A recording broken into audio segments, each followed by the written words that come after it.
In the dense woods of northern Minnesota, where the air turns cold even in midsummer and the trees whisper secrets no human should ever hear, there's a place that defies logic, a waterfall that swallows everything and returns nothing.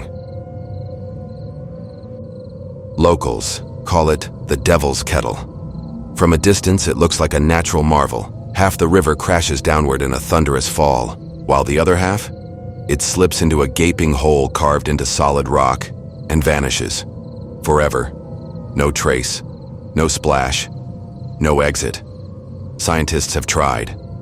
Dyes, ping pong balls, GPS trackers. Thousands of dollars spent, and not one item has ever emerged. But the physical mystery is only part of the horror, because people vanish here too. They walk into Judge C.R. Magny State Park, hiking towards the falls, smiling, laughing, taking photos, and are never seen again. No blood, no screams, no tracks, just silence. Unnatural, consuming silence.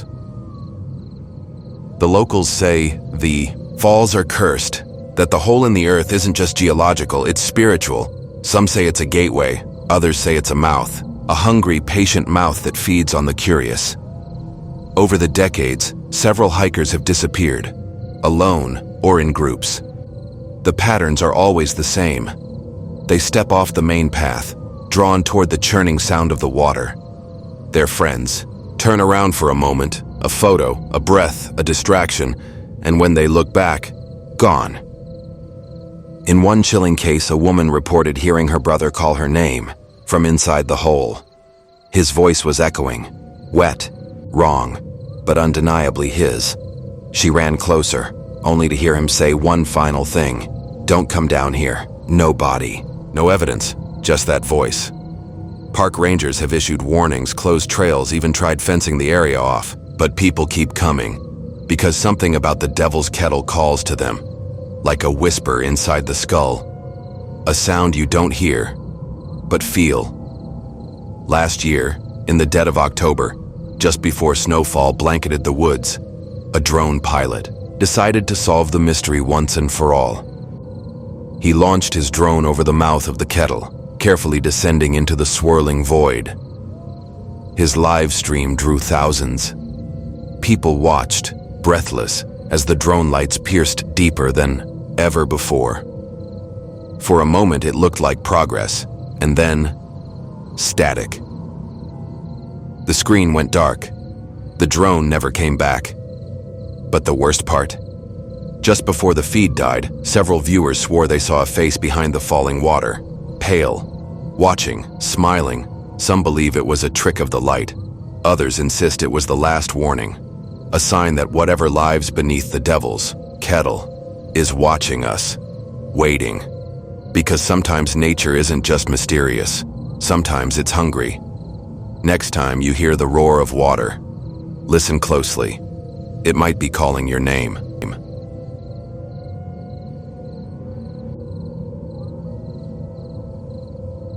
Dark clouds hovered over the windswept coasts of Barbados, as if nature itself tried to whisper warnings to those who dared disturb the dead. But in the quiet parish of Christchurch, beneath the ancient trees and sea-kissed tombstones, a mystery, far deeper than the soil, was about to unearth itself, inside a tomb that refused to stay still. They called it the Chase Vault, a burial crypt meant to house the deceased of the wealthy Chase family, a stone tomb built into the coral bedrock of the island, sealed tight with a heavy blue slab of marble. Nothing was meant to move it. Nothing was meant to escape it. But something did. What happened inside the Chase Vault over 8 terrifying years would baffle governors, priests, soldiers, and skeptics alike. Because every time the tomb was opened, the coffins inside were no longer where they had been placed. They had moved. Some were upright, some thrown against walls. One had flipped completely upside down. And yet, no signs of forced entry, no water damage, no earthquakes, no human tampering, only silence and horror. It began in 1807, when Thomasina Goddard was the first to be laid to rest inside the newly constructed vault, alone, Her simple wooden coffin sat undisturbed beneath the thick stone slab. But then, in 1808, the Chase family chose the vault to bury Mary Anna Chase, just 2 years old. Her coffin, heavier, metallic, sealed, was placed beside Thomasina's. Then, in 1812, Mary Anna's older sister Dorcas Chase followed, a teenage girl tormented by family abuse who had, rumor has it, taken her own life. And just weeks later, Thomas Chase, the patriarch known for his cruelty and rage, was brought in.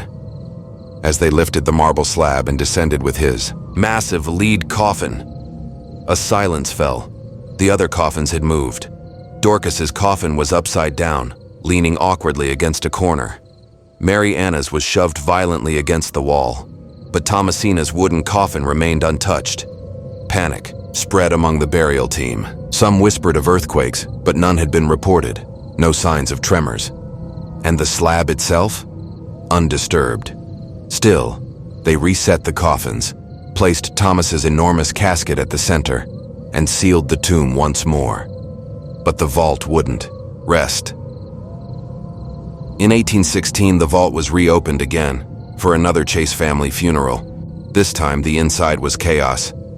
Every coffin had been tossed. Dorcas's was shattered, Mary Anna's dented. Even Thomas's massive coffin, requiring 6 men to carry, was found jammed awkwardly against the door, as if trying to escape. There was no sign of flooding, no cracks. The marble seal had not been broken. Still, officials tried to make sense of it. The vault was resealed. Sand was spread across the floor to catch footprints. A special government seal was placed on the entrance, and the slab cemented tight. Days turned into weeks, until July 17, 1819. When the vault was reopened, the seal was unbroken, the sand untouched. But the coffins, once again, violently disturbed, smashed, overturned, shoved into corners like rag dolls. Even Thomas Chase's monstrous lead coffin had moved again, as though flung by some invisible force. No footprints. No signs of entry. No explanation.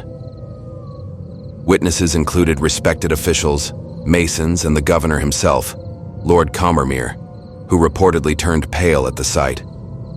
It was no longer a mystery. It was a phenomenon. Some blamed angry spirits, perhaps Dorcas, who had never forgiven her father. Others whispered of voodoo, demonic forces, or that Thomas Chase himself had cursed the tomb, binding his wrath to the vault in death.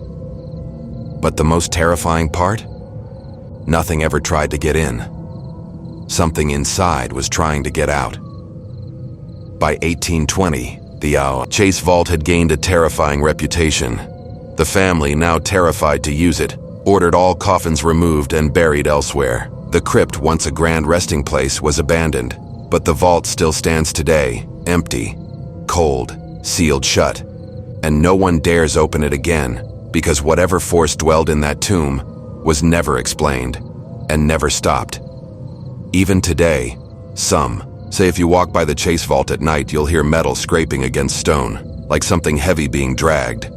Again and again, a restless echo from the dead, still trapped inside, still moving, waiting for someone to return.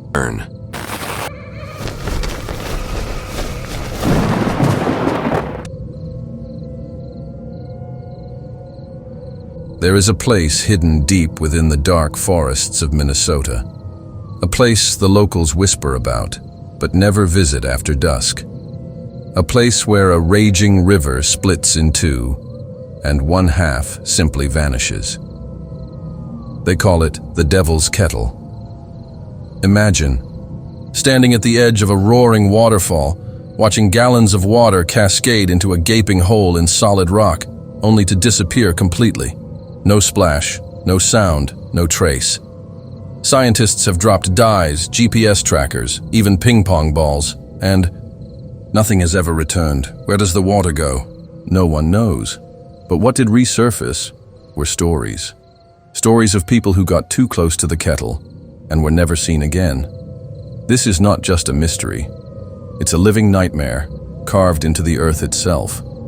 Judge C.R. Magny State Park, 1998.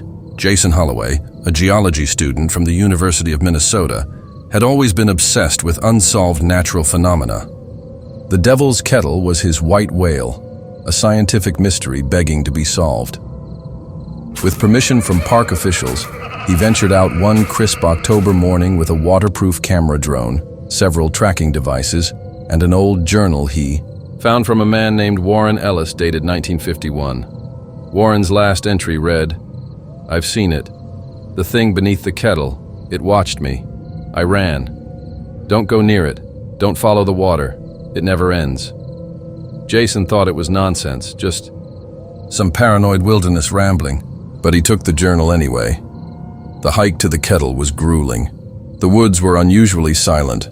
Not even the wind rustled the dying autumn leaves. The only sound was the gushing of the Brule River, intensifying as he neared his destination. And then, there it was. The Devil's Kettle. A split in the waterfall, one side flowing downstream, and the other plunging into a deep, circular pit in the rock. The mist rising from the hole was cold, unnaturally cold. Jason unpacked his drone and launched it into the air. He hovered over the kettle, descending slowly into the hole. His camera picked up nothing but pitch-black stone and mist. No tunnel, no bottom, just void. Suddenly, the drone's feed began to glitch. Audio static filled his headset, followed by a low hum, a deep, unnatural frequency that vibrated in his chest. Then he heard it, a whisper, not from the headset. "Not from the forest, right behind him. You shouldn't be here." He spun around. No one. The drone's feed cut to black. His GPS died. His phone went cold. The forest, once still, now felt alive, as if it were breathing. Jason panicked, tried to leave, but the trail was gone. The trees looked different, taller, twisted. The sun had vanished behind thick, swirling clouds, and the air was heavy, damp and smelling faintly of metal and rot. In his final recorded log, written hastily, in the margins of Warren's journal, Jason wrote, "I think it knows I'm here. I followed the river. I shouldn't have. There's something in the kettle. Not water, not earth. Something else." He was never seen again. All that was found 3 weeks later was the water-damaged journal, lying beside the Devil's Kettle, open to Warren's last page. Locals say the kettle is a gateway, not just underground, but to somewhere else. A place where time distorts and things move beneath the stone. A realm not meant for humans. Every few years, someone goes missing near the falls. Most are tourists. A few are researchers. None are ever recovered. No wreckage, no bones, no blood, only the rushing sound of water and a void that never fills. Even geologists have given up. The water should surface somewhere, but it doesn't. Not in nearby rivers, not in any lakes.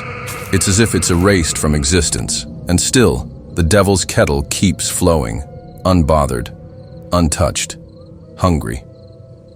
There are whispers now that the river doesn't flow through the earth, it flows beyond it.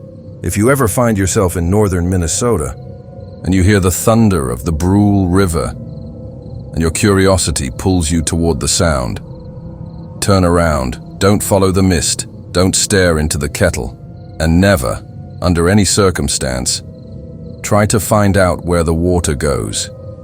Because something is watching from beneath, and it remembers every soul that tried.